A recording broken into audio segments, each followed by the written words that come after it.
புனேவில் நடைபெற்ற 4வது T20ஐ வென்ற இந்திய அணி 3-1 என முன்னிலை பெற்று T20 தொடரை வென்றுள்ளது. இந்த ஆட்டத்தில் சிவம் துபே பேட்டிங் செய்த போது அவருடைய தலைக்கவசத்தை பந்து தாக்கியது. இதனால் அவருக்கு தலை சுற்றல் ஏற்பட்டதால் இந்திய அணி பந்து வீசிய போது மாற்று வீரராக ஹர்ஷித் ராணா களமிறங்கினார்.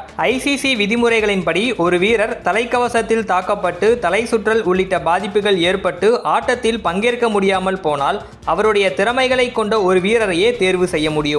அதன்படி ஆல்ரவுண்டரான சிவம் துபேவுக்கு பதிலாக ஹர்ஷித் ராணா தேர்வானதற்கு தன்னுடைய அதிருப்தியை வெளிப்படுத்தியுள்ளார் England T20 captain Jos Buttler. நிச்சயமாக சிவம் துபேவுக்கான சரியான மாற்று வீரர் ஹர்ஷித் ராணா கிடையாது.